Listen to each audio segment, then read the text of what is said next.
5 iconic actors you forgot played Batman villains. Hey guys, today we're going to talk about 5 iconic actors you forgot played Batman villains. Let's get right into it. Tom Hardy as Bane. There are numerous notorious villains in the fictional city of Gotham. There's the Joker, the Manacle Clown, the sinister Riddler, the crime boss known as the Penguin, and even Balloon Man, who is a bit scarier than he sounds. All of these villains face off against Batman, our caped crusader, at some point, and while most are defeated, some go down fighting. In The Dark Knight Rises, for example, the steroid-induced Bane is affectionately referred to as Gotham's Reckoning. According to Fiction Horizon, Batman and his nemesis have been depicted in countless television series and movies over the years, each with their own pairing of actors who undergo grueling activities to become these iconic figures. Tom Hardy's Bane in The Dark Knight Rises is one of the most memorable. Hardy is best known for his work with director Christopher Nolan on Inception and his portrayal of the anti-hero Marvel villain Eddie Brock, also known as Venom. When preparing for a role, Hardy has gone through a number of physical transformations. He portrays the symbiote Venom's almost sickly host, the family man Ivan Locke in Locke, and the smart-mouthed Ames from Inception. His transformation into Bane, on the other hand, is arguably his most significant and best yet.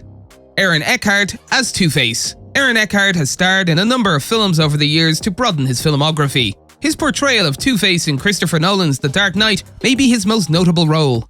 Playing Two-Face boosted Eckhart's already successful career even further. At the same time, both Christopher Nolan and Aaron Eckhart contributed to the character's development. In an interview with Female, Eckhart stated that he and Nolan were sometimes unsure how to approach the Two-Face character. He said, "I think tonally, to find the tone, especially knowing what Heat was doing and trying to get it in the ballpark, you know, being in a historical comic book movie, playing an iconic figure, where do I go? What tone does Chris want?" And we had a lot of discussions about Chris being lost sometimes and saying, "What do I do? Where am I going? Should I go here? Here? Over here?" We tried it many different ways. He then added, "That was probably, for me, to find the range of the character and how that fit in with the overall picture of the movie." Nonetheless, Eckhart enjoyed playing the dual and ambiguous nature of Gotham's hero-turned-villain, Harvey Dent. Jim Carrey and Paul Dano as the Riddler. With his portrayal of the comic book villain Riddler, Batman star Paul Dano has broken the comic book world.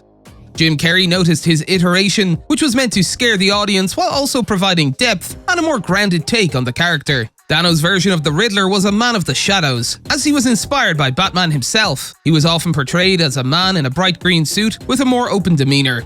Speaking to Unilad, Carrey started off by saying he has mixed emotions about the very dark version of the Riddler. Carrey did, however, make sure to give Dano his credit as a talent by saying, "To each his own and all that. I love Paul Dano as an actor. He's a tremendous actor." That said, Carrey had some concerns about this darker rendition of the Riddler. The actor points out, "There's a spot of worry in me over gaffer taping people's faces and encouraging people to do the same," adding, "Some sickos out there might adopt that method. I do have a conscience about the things I choose. Robotnik has cartoon bombs and no one gets hurt. I know there's a place for Batman and I don't want to criticize it, but it's not my kind of thing. It's very well done. Those movies are very well done." Uma Thurman as Poison Ivy.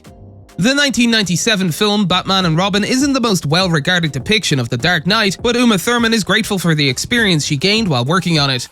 Batman and Robin, directed by Joel Schumacher, was the first and only film to star George Clooney as Bruce Wayne, with Chris O'Donnell co-starring as Batman's titular sidekick. Thurman as Poison Ivy and Arnold Schwarzenegger as Mr. Freeze played the villains opposite Clooney and O'Donnell. Thurman recently reflected on her role in Batman and Robin 25 years later in an interview with Entertainment Tonight. In retrospect, the film makes Thurman reflect on Schwarzenegger and how much she misses him. What Thurman remembers most about playing Poison Ivy is all of the rubber that came with it, which she recalls as being the most rubber she's ever been surrounded in at once. Cillian Murphy as the Scarecrow.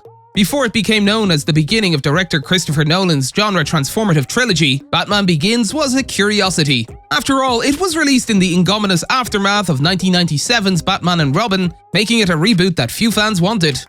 Of course, the film proved to be a solid foundation for a franchise, thanks to lead Christian Bale's dualistic performance and, no less importantly, Cillian Murphy's villainous performance as Dr. Jonathan Crane, aka the Scarecrow. Interestingly, Murphy was on the verge of donning the cape and cowl himself, a process he now regrets. He said, "I don't believe I was close to landing that role." He then added, "The only actor who was right for that part at that time, in my estimation, was Christian Bale, and he absolutely smashed it. So for me, it was just an experience, and then it turned into something else. It turned into that character, Scarecrow, and it turned into a working relationship with Chris." So I think back very fondly on that time, but I never ever considered myself Bruce Wayne material. That's all for today, and we'll be sure to catch you all in the next one.